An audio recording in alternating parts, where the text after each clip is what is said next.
Neema ya Bwana wetu Yesu Kristo na upendo wa Mungu na ushirika wa Roho Mtakatifu ukae nasi sote sasa tunapolisikia neno lake. Amen. Tuombe.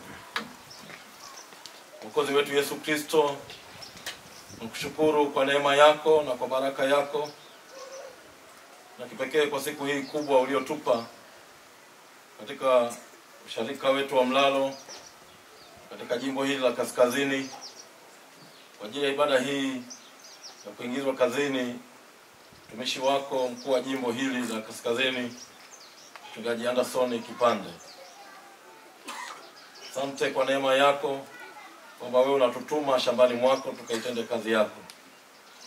Nakusihi uwe katikati yetu pekee tunaposhuhudia Roho Mtakatifu anapolishukia kanisa, anapokuja kutupa nguvu mpya sisi watumishi wako tukaendelea kukutumikia. Endelea kuwa katikati yetu hata wakati huu. Roho wako huyo Mtakatifu anayelijia kanisa akaendelea kuwa mwalimu wetu mkuu akitufundisha tunapotafakari neno hili, ili likaendelee kutufundisha katika maisha yetu jinsi ya kukutumikia wewe, na baada ya maisha haya tusiwe watu wakakataliwa, bali tukaurithi uzima wa milele kwa wewe Yesu Kristo mwokozi wetu. Amen. Neno la Mungu tunalopewa siku ya leo ni kutoka kitabu cha nabii Isaya mlango wa 6 mstari wa 5 hadi ule mstari wa 8. Isaya mlango wa 6 mstari wa 5 mpaka ule mstari wa 8. Nasoma katika jina la Bwana. Ndipo niliposema, ole wangu kwa maana nimepotea, kwa sababu mimi ni mtu mwenye midomo michafu, nami nakaa kati ya watu wenye midomo michafu, na macho yangu yamemwona Mfalme, Bwana wa majeshi. Kisha mmoja wa maserafi wale akaruka akanikaribia, naye alikuwa na kaa la moto mkononi mwake, ambalo alikuwa amelitoa kwa makoleo toka juu ya madhabahu. Akanigusa kinywa changu kwa kaa hilo, akaniambia, tazama, hili limekugusa midomo yako, na uovu wako umeondolewa, na dhambi yako imefunikwa. Kisha nikaisikia sauti ya Bwana akisema, ni mtume nani, naye ni nani atakaye kwenda kwa ajili yetu? Ndipo niliposema, mimi hapa, nitume mimi. Amen. Na tukae.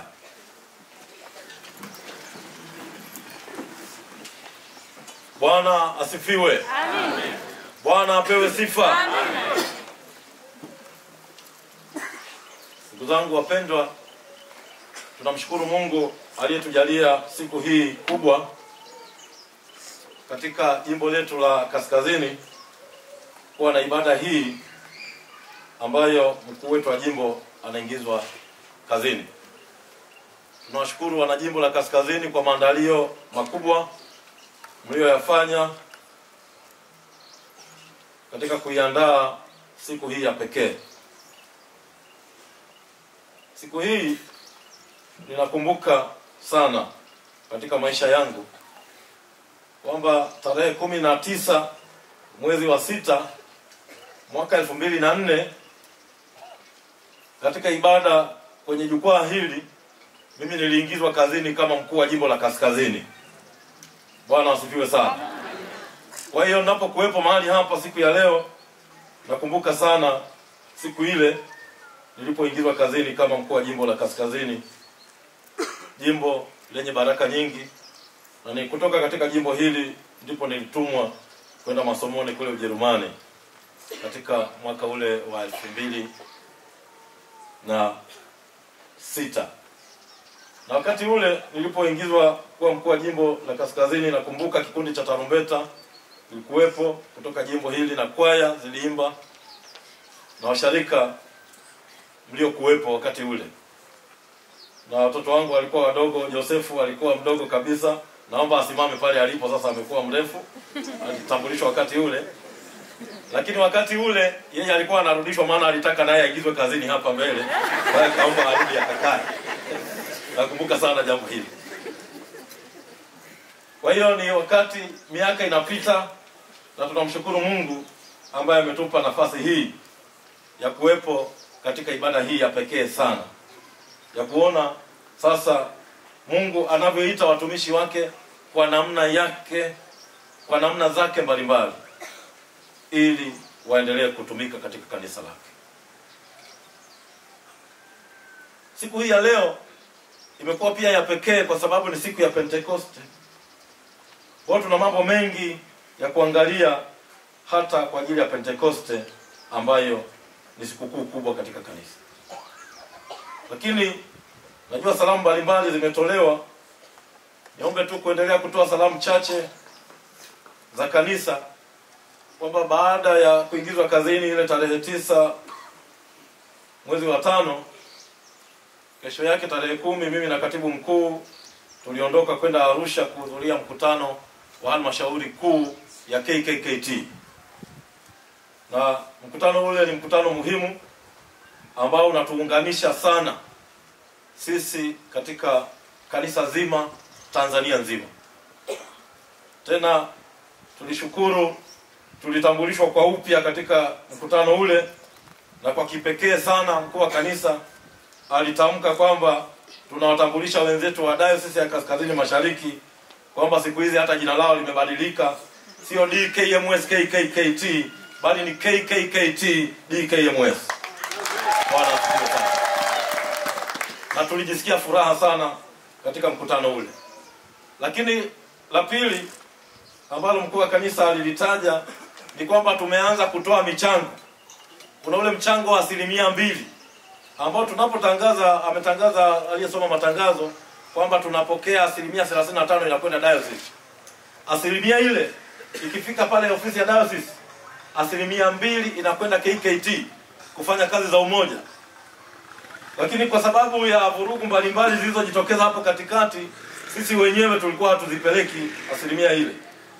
Lakini mkuu wa kanisa alitupongeza kwamba sasa, kwa kuwa sisi tumekuwa sasa KKKT DKMS, tumeanza kupeleka sadaka zile, na Mungu awabariki sana wanadiocese ya Kaskazini Mashariki.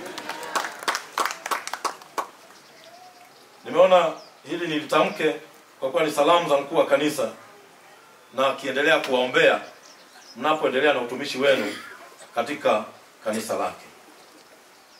Lakini sambamba na hilo, kwa kuwa tunamtukuza Mungu kwa sadaka zetu za umoja, niombe kutangaza kwamba tarehe 20 mwezi wa 6 mwaka huu ni siku ambayo tunatoa sadaka ya KKKT.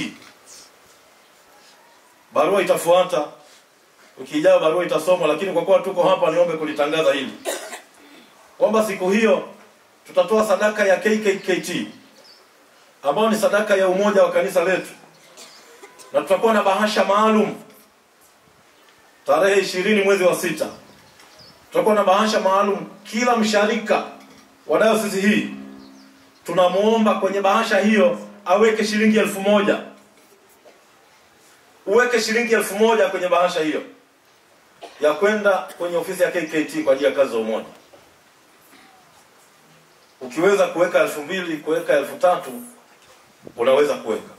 Lakini tunawasihi kila msharika aweke 1000 kwenye bahasha hiyo. Na tumepiga mahesabu katika diocese hii tuko washarika 120,000. Sasa ukiondoa watoto na watu wengine, labda tunaweza kuwa washarika 80,000 ambao wataweza kutoa shilingi 1000. Tukitoa kwa uaminifu, basi tutapeleka kule ofisi ya KKKT shilingi milioni 80. Bwana asifiwe sana. Bwana apewe sifa. Naleta wito huu ndugu zangu washarika wa diocese hii, na kipekee ninyi na jimbo la Kaskazini, na wajua wana jimbo la Kaskazini wachungaji wa jimbo la Kaskazini mko hapa, na mkuu wa jimbo unaingizwa kazini. Natambua washirika wa jimbo la Kaskazini wakiamua kuingia kazini katika jambo wanafanya kweli. Bwana asifiwe sana. Bwana apewe sifa. Amina. Naomba mlipokee jambo hilo na kulifanyia kazi. Siku ya Pentekoste, siku ya kushuka kwa Roho Mtakatifu, ni siku 50 tangu siku ile ya Pasaka. Ukihesabu kuanzia ile Jumapili ya Pasaka hii mpaka leo ni siku 50. Ndio maana inaitwa Pentekoste. Pentekoste ni Kilatini, maana yake ni 50, 50 days. Na siku hii inarudi nyuma kidogo kule kwenye Agano la Kale, ambapo ndio asili yenyewe ya Pentekoste. Siku ambapo wana wa Israeli walipotembea kutoka Misri, zilipofika siku 50, ndipo Musa alipopanda kwenye mlima wa Sinai na akapewa amri 10 za Mungu. Kwa hiyo Pentekoste ilianzia kule, siku ambayo amri 10 zilitolewa, na amri 10 ndio utakaso wa kanisa la Mungu, ili kanisa liendelee kuishi katika utakaso huu. Lakini kwetu sisi wa Kristo katika wakati huu ndio siku ambayo tunaita siku ya kuzaliwa kwa kanisa. Kama tungekuwa na wimbo wa birthday, ingekuwa ndio wimbo wa kuimba happy birthday our church. Siku ya birthday ya kanisa ni leo. Maana kwa kupokea nguvu ya Roho Mtakatifu ndipo washirika walitoka, mitume walitoka, wanafunzi wa Yesu walitoka kwa nguvu ya pekee kwenda kuhubiri neno, kwenda kwa nguvu mpya, wakaenda kuhubiri katika pande zote za dunia, na basi injili ikatufikia huku kwetu. Lakini siku hii inaendana sana sasa na tendo lenyewe tunalolifanya siku ya leo, tendo la kuingizwa kazini mkuu wetu wa jimbo la Kaskazini. Na hivyo ni siku ya kumwombea baraka mwenzetu ili akaitende kazi katika jimbo hili, maana ndiyo maandalio ya wito wenyewe wa kutumika, wa kutumia nguvu tunayopewa na Roho huyu, Roho wa Mungu. Na somo tulilolisoma kutoka kitabu cha nabii Isaya, ukianzia pale mwanzoni, Isaya anaanza kueleza historia. Anasema ni mwaka ule aliyokufa mfalme Uzia ndipo nilipomuona Bwana. Mwaka ule, kwa miaka inahesabika, ni wakati ule alipokufa mfalme Uzia alimuona Bwana. Lakini kumuona Bwana kwake Isaya aliona maajabu makubwa. Akiwa katika hekalu akaona maserafi ambao ni malaika na watumishi wa kimbingu wakiwa wana mbawa zao. Ukisoma ule mstari wa 1 na wa 2, wana mabawa yao wamejifunika, na mengine wanaruka nayo, huku wakiitana, na hawakuwa na jina jingine. Wanapoitana wanaitana mtakatifu, mtakatifu, mtakatifu, Bwana Mungu wa majeshi, mbingu na nchi zimejaa utukufu wako. Naambiwa nyumba ikatikisika,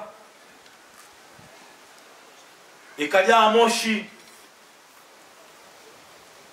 vilitikisika vyote vikajaa moshi pale. Inatisha. Halikuwa jambo jepesi nguvu ya Mungu inapoingia katika hekalu lile. Vinatisha. Isaya akaogopa.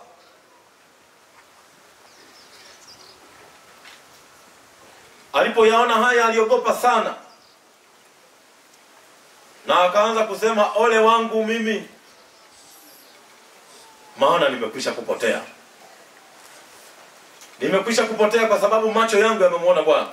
Na ukisoma katika Agano la Kale, hakuna aliyemuona Bwana akaishi. Kwa hiyo alisema kama nimemuona Bwana mimi, basi mimi nimepotea. Isaya anajiona aliyepotea na hana nafasi tena. Lakini anaulizwa, kwa nini Isaya unajiona umepotea? Akasema, mimi ni mtu kwanza mwenye midomo michafu, lakini naishi kati ya watu wenye midomo michafu. Halafu uso wangu umemuona Bwana. Macho yangu haya yamemuona Bwana. Mimi mwenye midomo michafu. Sasa nikajiuliza, Isaya kwa nini anataja kwamba ana midomo michafu, asitaje moyo mchafu? Lakini anataja ni mwenye midomo michafu. Hivi umeshawahi kukutana na mtu mwenye mdomo mchafu? Mtu mwenye mdomo mchafu. Acha hii midomo ya afya. Kwenye afya anasema mdomo mchafu wale wasiopiga mswaki kwa mara, hapana. Lakini wenye midomo michafu. Nafikiri hao ndio Isaya anaowataja hao, kwamba mimi mwenyewe kwanza ni mtu mwenye midomo michafu. Kwanza hilo ni jambo kubwa, kujigundua kwamba una mdomo mchafu. Halafu hao wote wanaonizunguka nikiwaangalia, hawa wachungaji na washarika wote ni midomo michafu. Halafu nimemuona Bwana, nimekwisha. Isaya kajiuliza. Lakini midomo michafu anayosema Isaya hapa, labda ni haya midomo michafu ya kawaida tulio nayo ya watu waongo. Midomo michafu ni ya waongo, watukanaji. Maana unakutana na watu wana matusi makubwa siku hizi, hata kwenye kitabu cha shetani hayamo. Kabisa. Hao ndio wenye midomo michafu hao. Lakini hao waongo hao, na siku hizi uongo umehalalishwa kidogo. Sijui kwenye zile dhambi wachungaji tuliposoma hatujaonyeshwa kwamba kuna dhambi kubwa na ndogo, dhambi zote ni sawa. Lakini siku hizi imehalalishwa kidogo, kama dhambi ya kusema uongo haipo sana. Hasa tukitumia hizi simu hizi. Nilikuwa nimepakia kwenye basi siku moja ninakwenda Arusha. Tuko Same. Sasa jirani yangu aliyekaa kiti cha mbele akapigiwa simu akapokea. Halo. Uko wapi? Akasema niko hapa Kibaha. Basi zima tukaguna. Sisi tuko Same, wewe unasema uko Kibaha. Akasema tu acheni, kuna mtu ananitafuta huko. Hizo simu hizo. Wala hajisikii kwamba yeye anatenda na ni mtu mzima. Ni mtu mzima. Lakini nafikiri hao ndio wenye midomo michafu ambayo Isaya anaizungumza hapa. Kwamba amezungukwa, labda sio yeye tu pale, hata sisi tunaomzunguka pale tuna midomo michafu. Simu hizi zina mambo. Niliwaambia hata wakati ule, simu zilivyo na mambo siku hizi zinaharibu hata ndoa siku hizi simu hizi. Mtu amesave jina kwenye simu limeandikwa fundi wa gari. Fundi gari. Sasa mbona ikiitwa simu ya fundi wa gari unakwenda kusikilizia mbali sana? Fundi wa gari ambao utatekeleza, fundi unasemaje hapo? Mama mmoja nikaona simu yake ameweka msusi. Namba ya msusi. Sasa lakini msusi akipiga simu mbona unakwenda kujificha mbali sana? Kuna shida gani hapo? Watu wenye midomo michafu. Midomo michafu imehalalisha mambo makubwa sana. Lakini wachonganishi, hao wachonganishi hao, akiingia kwenye nyumba yako, ujue basi ataacha vurugu hapo ndani. Maana ataleta maneno hapo. Hao ndio wenye midomo michafu. Lakini hata wepesi wa kulaani ni wenye midomo michafu. Ukatafa. ameulizwa kidogo tu basi kataki toa ukafaa ukaingia mwe kishima. Yaani kuna vitu vya jinsi yote hawa wavumilivu. Hao ni wenye midomo michafu. Ndio hao Isaya anaozungumza asema, ole wangu mimi mwenye midomo michafu, na hao ninaoishi nao hapa katikati wote wana midomo michafu. Halafu bahati yangu mbaya, nimemuona Bwana, macho yangu yamemuona Bwana nikiwa na midomo michafu. Ndipo mmoja wa wale maserafi akaondoka akaenda kwenye ile madhabahu, akachukua kaa la moto, akalishika. Tunaambiwa katika somo hili akalishika kwa koleo. Mnajua makoleo yale ya kushikia mkaa yale, wakina mama wanayatumia jikoni kwa kuwa uweze kushika mkaa kwa mkono. Akalishika kaa lile kwa koleo, maana yake lina moto mkali. Hata yeye kama malaika anashindwa kuligusa, hasubutu kuligusa kwa mikono yake, lakini moja kwa moja analileta mdomoni. Unajua hapa napo ilikuwa tatizo kubwa. Mkaa ule kama malaika, ndugu yangu, hata kuushika kwa mkono huwezi. Mbona unaniletea mdomoni moja kwa moja? Nafikiri anataka kufanya jambo kubwa hapo. Mkaa unatoka kwenye tanuru la moto, anauleta tena, ameshika yeye kwa koleo. Maana ingekuwa ameshika hata kwa mikono yake tungesema afadhali. Yeye anauogopa, anashika kwa koleo, analeta kwenye mdomo wa Isaya, anaweka hapo mdomoni. Nafikiri mpaka inalia kama kumuunguza. Na alipomaliza ndipo akasema maneno ambayo ni ya muhimu siku ya leo. Amwambia Isaya, midomo yako iliyochoma ni ishara kwamba sasa uovu wako umeondolewa na dhambi yako imefunikwa. Maana yake umesamehewa dhambi zako. Sasa unaweza kuchukua wajibu wa kushika wito wa kwenda kuihubiri Injili. Maana Injili iliyo takatifu haipaswi kwenda kuhubiriwa na watu wenye midomo michafu. Ndio maana kwanza lazima usafishwe midomo ukaihubiri Injili. Ndipo somo hili linasema, nikaisikia sauti sasa ikisema, ni mtume nani naye ni nani aliyeko tayari kwenda kuihubiri Injili? Ndipo nikasema, mimi hapa Bwana, nitume mimi. Tena angeendelea kusema, ni mimi ambaye nimesamehewa dhambi zangu. Ni mimi ambaye nimebadilishwa niliyekuwa naishi katikati ya watu wenye midomo michafu. Ni mimi ambaye nina midomo michafu zamani, lakini sasa nimesafishwa kwa kaa la moto. Nitume nikaifanye kazi yako. Pendwa Mchungaji Anderson Kipande, Mungu amekuandaa na sasa anakutuma ukatumike katika kanisa lake. Katumie nguvu ya Mungu anayokupa ya Roho wake Mtakatifu kuitenda kazi. Kasimamie mafundisho ya kweli ya neno la Mungu, mafundisho sahihi ya neno la Mungu.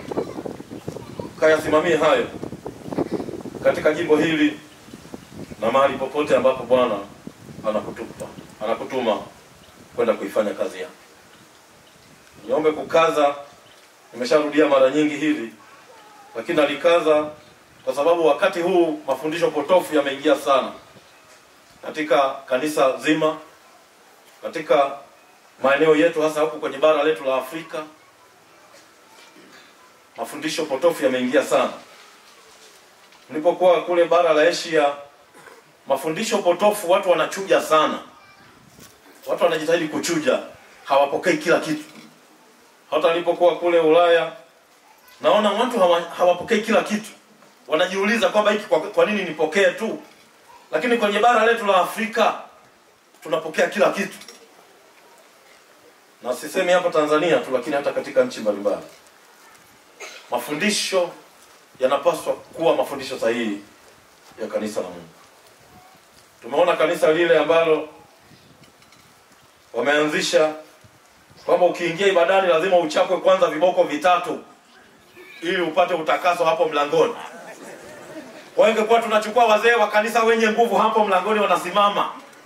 Kila msharika akitaka kuingia kwanza anashika meza pale, analambwa viboko vitatu. Katika jina la Baba na la Mwana na la Roho Mtakatifu. Ndipo unaingia ibadani humo unanyungumia waingia Mwekapea. Lakini washarika wanapokea eti ni mafundisho wa Kristo wamepokea. Ukiuliza kwa nini mnapigwa, sema acha tu tupigwe maana tunaambiwa ndio njia nyepesi ya kwenda mbinguni. Aliyekuambia njia nyepesi ya kwenda mbinguni ni mpaka uchapwe viboko vitatu ni nani? Lakini kwa kuwa ni mafundisho yanaingia kwenye kanisa siku hizi, watu wanayapokea. Mchungaji Kipande una jukumu hilo la kuhakikisha kwamba mafundisho sahihi yanafundishwa kwenye usharika wa Mlalo, kwenye jimbo hili la Kaskazini na mahali popote ambapo Bwana atakutuma. Maana unatuwakilisha sisi sote wachungaji katika kanisa la Mungu. Bwana asifiwe sana. Watu wanatembea na vitambaa mfukoni vyenye picha za manabii, kwamba hii picha ni ya nabii wangu natembea nayo. Tena vijana wengine hawafanya hata kazi, kwa sababu kuna hizo picha za manabii, anaambiwa ukiwa nayo hiyo kwenye duka lako huna shida. Ndugu zangu, tuingie kikamilifu katika kujifunza neno la Mungu kwa usahihi wake. Na hasa Mchungaji Kipande unaitwa katika wakati mgumu wa kufundisha neno la Mungu kwa usahihi wake. Kemea uonevu mahali popote unapotokea.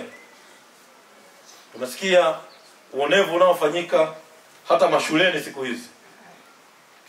Walimu, unaona wametambulishwa walimu wengi hapa. Lakini mahali pengine walimu wamependa sifa, kwamba yeye anasifiwa kwamba yeye akikukamata huyu akikuchapa mpaka unazimia. Akikuchapa huyo mpaka utazimia.